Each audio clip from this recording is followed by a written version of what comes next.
প্রিয় বিদ্যার্থীবৃন্দ, আজকে আমাদের আলোচনার বিষয় পদার্থবিজ্ঞান বিষয়ের মহাকর্ষ ও অভিকর্ষ চ্যাপ্টারের একটা অংশ নিয়ে। সেটা হচ্ছে একটা বস্তুকে যদি পৃথিবী হতে শূন্যে নিক্ষেপ করা হয়, সেটা যদি আর পৃথিবীতে ফিরে না আসে, সেটা কেমন? যদি এটা কোনো একটা পৃথিবী আমরা ধরে নেই, পৃথিবী হতে একটা বস্তুকে আমরা শূন্যে নিক্ষেপ করলাম, তাহলে ঘটনা দুই ধরনের করতে পারে। প্রথম ঘটনা হচ্ছে এটা একদম শূন্যে মিলিয়ে যাবে, এটার কখনোই ফিরে আসবে না, শূন্যে মিলিয়ে যাবে। দ্বিতীয় ঘটনা হচ্ছে এটা শূন্যে মিলিয়ে যাবে না, কিন্তু পৃথিবীতে ফিরে আসবে না। তাহলে পৃথিবীতে যদি না ফিরে আসে, তাহলে পৃথিবীকে প্রদক্ষিণ করবে, এভাবে একটা পথে পৃথিবীকে প্রদক্ষিণ করবে একটা নির্দিষ্ট অরবিটে। তাহলে প্রথম ক্ষেত্রে শূন্যে মিলিয়ে গেল, দ্বিতীয় ক্ষেত্রে শূন্যে মিলিয়ে যায়নি, কিন্তু পৃথিবীতে প্রদক্ষিণ করছে। দুটো ক্ষেত্রেই কিন্তু এটা পৃথিবীতে ফিরে আসবে না। প্রথম ক্ষেত্রে যেটা শূন্যে মিলিয়ে যাবে, এটাকে বলবো আমরা মুক্তিবেগ। আর দ্বিতীয় ক্ষেত্রে যদি পৃথিবী থেকে প্রদক্ষিণ করতে থাকে, এটাকে বলবো আমরা কৃত্রিম উপগ্রহ। তাহলে কৃত্রিম উপগ্রহ কেন? যে গ্রহটা প্রকৃতির সৃষ্টি না, মনুষ্য সৃষ্টি, পৃথিবী হতে প্রেরণ করা হয়েছে এবং কোনো গ্রহকে প্রদক্ষিণ করে, সেটা হচ্ছে সেই গ্রহের কৃত্রিম উপগ্রহ। পৃথিবীকে যদি প্রদক্ষিণ করে, সেটা হচ্ছে পৃথিবীর কৃত্রিম উপগ্রহ। তাহলে আমাদের আলোচনার বিষয়বস্তু বুঝতে পারছো। আমরা আজকে পড়ব হচ্ছে মুক্তিবেগ এবং কৃত্রিম উপগ্রহ নিয়ে। প্রথমে আমরা মুক্তিবেগটা দেখব। মুক্তিবেগ, ধরি এই পৃথিবী, যার ব্যাসার্ধ হচ্ছে আর এবং ভর হচ্ছে ক্যাপিটাল এম,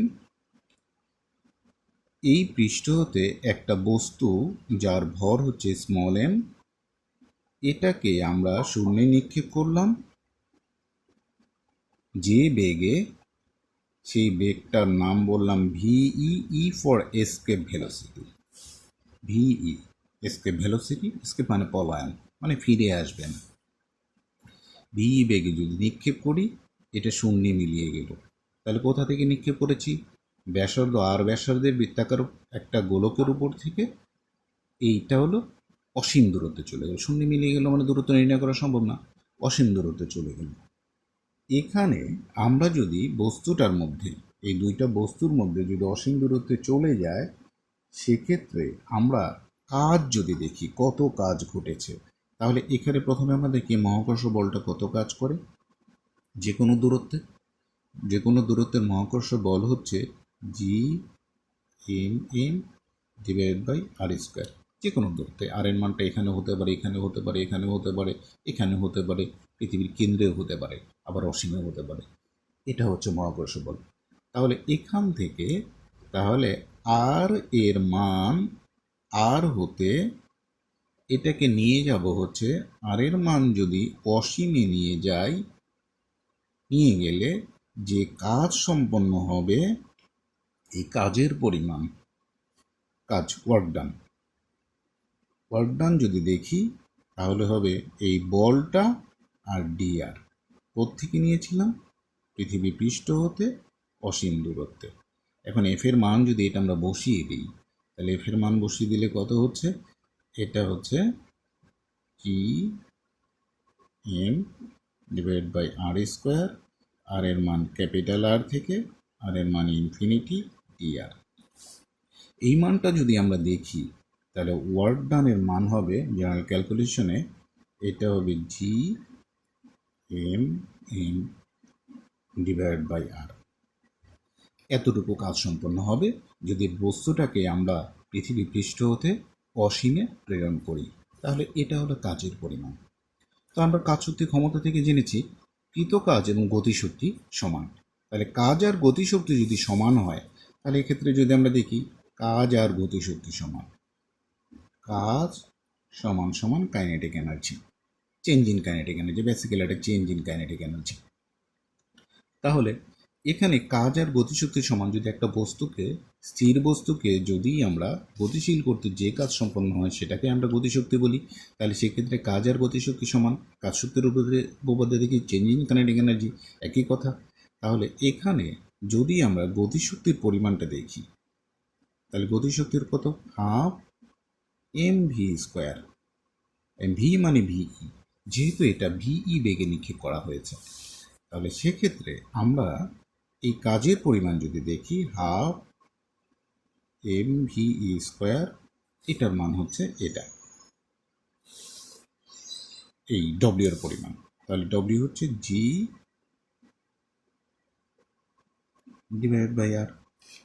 এখান থেকে যদি আমরা ভি স্কোয়ারের মানটা দেখি বা ভি এর মানটাই দেখি, তাহলে সেক্ষেত্রে আমরা যে মানটা পাবো সেটা হচ্ছে root over 2 G capital N divide by R. এটাকে দেখলাম আমরা মুক্তিবেগের মান। এখান থেকে আবার যেহেতু বস্তুটাকে নিক্ষেপ করা হয়েছে এবং পৃথিবীর অভিকর্ষীয় সীমা বা অভিকর্ষীয় বলকে অতিক্রম করে মহাকর্ষে মিলিয়ে যাচ্ছে, তাহলে এখান থেকে আমরা অভিকর্ষীয় ত্বরণের মান জানি G equal to G M divide by R square. তাহলে এখানে মানটা যদি আমরা বসিয়ে দিই, তাহলে ভিই এর মান পাবো রুট ওভার 2 জি আর। এটা হচ্ছে মুক্তিবেগ। তাহলে এই মুক্তিবেগটা আমরা কোথা থেকে নিক্ষিপ্ত করেছিলাম? নিক্ষিপ্ত বস্তুটা ছিল পৃথিবী পৃষ্ঠ থেকে। এবার আমরা দেখি যে না, পৃথিবী পৃষ্ঠ হতে নিক্ষেপ করব না। পৃথিবী পৃষ্ঠ হতে নিক্ষেপ না করে পৃথিবী হতে ধরো এইরকম একটা এইচ উচ্চতায় এখান থেকে বস্তুটা নিক্ষেপ করব। আমরা আলাদা একটু দেখি। ধরো এটা পৃথিবী, এটার ব্যাসার্ধ আর, বস্তুটা এখান থেকে নিক্ষেপ না করে এখানে একটা স্টেশন নিলাম আমরা। এখান থেকে এইচ উচ্চতায় এখানে একটা স্টেশন, এখানে স্মল এম ভরের একটা বস্তু আছে, এখান থেকে নিক্ষেপ করলাম।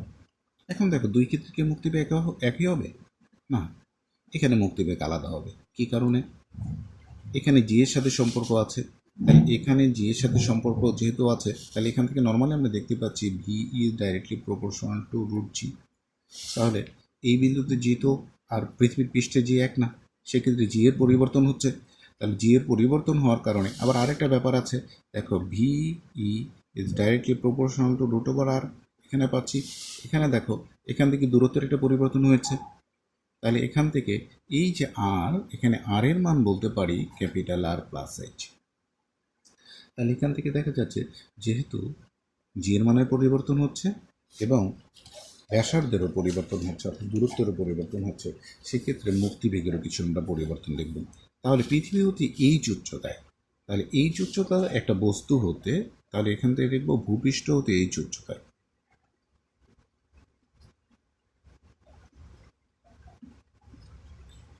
এইচ উচ্চতা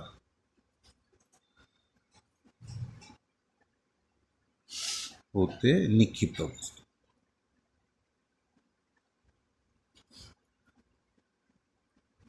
নিক্ষিপ্ত বস্তু যদি আমরা দেখি, তাহলে সেক্ষেত্রে আমরা ধরলাম এই জায়গাটায় জি এর মান হচ্ছে জি ওয়ান, আর এই জায়গাটায় আর এর মান তো আমরা দেখলাম। তাহলে এখান থেকে ভিই প্রাইমের মান যদি আমরা দেখি, তাহলে সূত্র অনুযায়ী হবে, ভিই প্রাইম এটা হবে 2 জি প্রাইম, এটাকে বলবো আমরা আর প্রাইম। এই মানটা এইভাবে বলতে পারি, এটাকে এইভাবে বলতে পারি যে ভিই মানে হচ্ছে 2 জি প্রাইম, আর প্রাইমের জায়গায় লিখলাম শুধু আর। এখন যদি আমরা মানের পরিবর্তনটা দেখি, তাহলে ভিই এর মান, তো আমরা মানটা বসিয়ে দিব। তাহলে রুট ওভার 2 জি প্রাইম, আর প্রাইমের স্মল আর এর মান লিখতে পারি আর প্লাস স্মল আর, এটা। এখন দেখো জি প্রাইম, ভূপৃষ্ঠ হতে যে কোনো উচ্চতায় জি এর মানটা যদি দেখি, তাহলে এটা হচ্ছে G M divide by R plus H, G M divide by R plus H whole square. এটা সূত্র এরকম ছিল, সূত্রটা আমরা দেখেছিলাম, জি এর মানটা দেখেছিলাম G M by R square, সেক্ষেত্রে R plus H whole square, যেহেতু G M by R G prime হচ্ছে R plus R plus H মানে স্মলার, তাহলে এখান থেকে এই মানটা আমরা বসাতে পারি। যদি এখানে মানটা বসিয়ে দিই আমরা, তাহলে ভিই এর মান যদি আমরা বসিয়ে দিই, তাহলে দুইটা মান যদি একসাথে দিয়ে দিই, তাহলে এই মানটার সাথে আসবে 2gm divide by R plus H, এটা আসবে মুক্তিবেগের মান। তাহলে মুক্তিবেগের মান আমরা পরিবর্তন দেখলাম, ভূপৃষ্ঠ হতে এইচ উচ্চতা থেকে যদি নিক্ষেপ করি তাহলে মুক্তিবেগের মানটা দেখলাম এটা। এখন দেখো এটার সাথে পৃথিবী পৃষ্ঠ থেকে মুক্তিবেগ কোনটা ছিল, পৃথিবী পৃষ্ঠ ছিল এটা মানে এটা, এই মানটা, তাহলে এটা হলো পৃথিবী পৃষ্ঠ হতে নিক্ষিপ্ত বস্তুর জন্য মুক্তিবেগ। আর হচ্ছে পৃথিবী হতে যে কোনো উচ্চতা থেকে যদি একটা বস্তুকে নিক্ষেপ করি তাহলে তার মুক্তিবেগের মানটা দেখব আমরা এরকম। তাহলে আমরা বুঝতে পারলাম মুক্তিবেগের মান স্থানের উপর নির্ভর করে কোত্থেকে আমরা বস্তুটাকে নিক্ষেপ করেছি। এবার যদি আমরা একটা প্রশ্ন আনি যে একটা বস্তুকে ধরলাম পৃথিবী থেকে নিক্ষেপ করলাম, আরেকটা হচ্ছে পৃথিবী পৃষ্ঠ হতে 1000 মিটার বা 1000 কিলোমিটার উচ্চতা থেকে নিক্ষেপ করলাম, মুক্তিবেগ কোথায় কীরকম হবে? তাহলে প্রশ্নটা একটু নোট করি। এটা হচ্ছে পৃথিবীর ব্যাসার্ধ, এটা হলো 6400 কিলোমিটার, এটা অ্যাপ্রক্সিমেট ভ্যালু। পৃথিবীর ভর 6 × 10⁻24 কেজি, এটাও অ্যাপ্রক্সিমেট ভ্যালু। এখন ধরলাম পৃথিবী হতে এখান থেকে এইচ, এটা ধরলাম আমরা 20 কিলোমিটার উচ্চতা থেকে একটা বস্তুকে নিক্ষেপ করলাম, 20 কম হয়ে যায়, আমরা 2000 কিলোমিটার বলি। এইচের মান 2000 কিলোমিটার উচ্চতা হতে একটা বস্তু নিক্ষেপ করলাম। নিক্ষেপ করলে এই জায়গাটা থেকে নিক্ষেপ করলাম, এখানে মুক্তিবেগের মানটা কত সেটা আমাদের নির্ণয় করতে হবে। তাহলে প্রশ্নটা এরকম হতে পারে, ভূপৃষ্ঠ হতে 2000 কিলোমিটার উচ্চতার কোনো স্থান হতে কোনো বস্তুকে শূন্যে নিক্ষেপ করা হলো যা মহাশূন্যে মিলিয়ে গেল। এর মুক্তিবেগ, ভূপৃষ্ঠের যে মুক্তিবেগ আমরা তো আগেই জানি, ভূপৃষ্ঠের মুক্তিবেগের মান যেটা সেটা হচ্ছে 11.2 কিলোমিটার পার সেকেন্ড।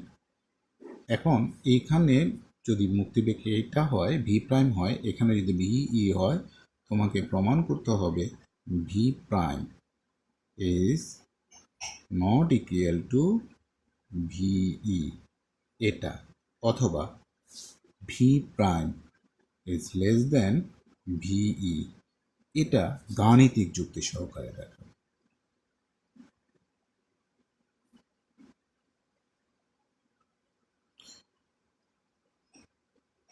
যুক্তি তাহলে প্রমাণটা নিশ্চয় পারবো। সূত্রটা আমরা দেখেছিলাম যে ভূপৃষ্ঠে তোমাকে যদি এমনি নর্মালিতে বলে যে ভূপৃষ্ঠের মুক্তিবেগটা কত ভূপৃষ্ঠ হতে নিক্ষিপ্ত বস্তু, তাহলে এটার সূত্রটা ব্যবহার করবে। আর আমরা যেটা দেখেছিলাম ভি প্রাইম, সেই সূত্রটা দেখেছিলাম এর আগে, এই যে এটাকে আমরা ভি প্রাইম হিসেবে চিহ্নিত করি। এটা ভি প্রাইম হিসেবে চিহ্নিত যদি করি তাহলে এটার মুক্তিবেগটা আমরা এখান থেকে নির্ণয় করতে পারবো। তাহলে সূত্রটা হবে এটা। তাহলে আশা করি পারা যাবে।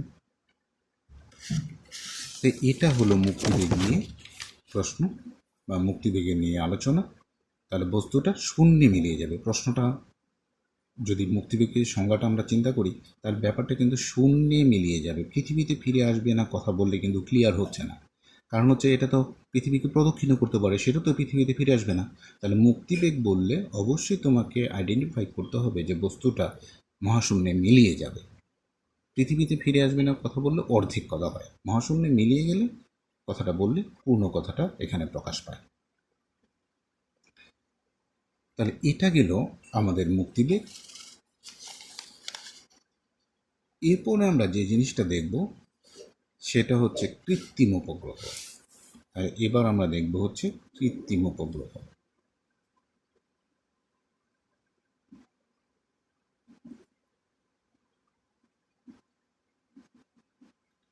কৃত্রিম উপগ্রহ বা স্যাটেলাইট। তাহলে কৃত্রিম উপগ্রহটা কেমন? এই পৃথিবী থেকে আমরা একটা বস্তুকে যদি নিক্ষেপ করি, একটা পৃথিবীর চারদিকে এভাবে প্রদক্ষিণ করবে, যে বেগে নিক্ষেপ করবে সেই বেগেই, কিন্তু এখানে বেগের, কৃত্রিম উপগ্রহের বেগের কোনো পরিবর্তন হবে না। এই বেগটা যদি ভি হয়, ভি বেগে এটা পৃথিবীকে প্রদক্ষিণ করতে থাকবে, কখনো এই বেগ হ্রাসও পাবে না, বৃদ্ধিও পাবে না। তাহলে কৃত্রিম উপগ্রহ বরাবরের মতো আমরা এই পৃথিবীর ব্যাসার্ধটাকে আর ধরে নিব এবং ভরটাকে যদি ক্যাপিটাল এম ধরে নিই।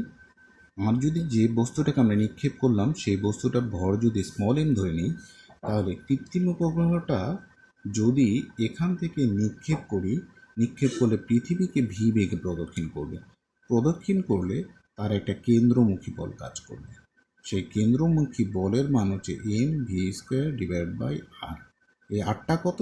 আর মানে হচ্ছে কৃত্রিম উপগ্রহ যদি এইচ উচ্চতা পৃথিবীকে প্রদক্ষিণ করে, তাহলে আর এর মান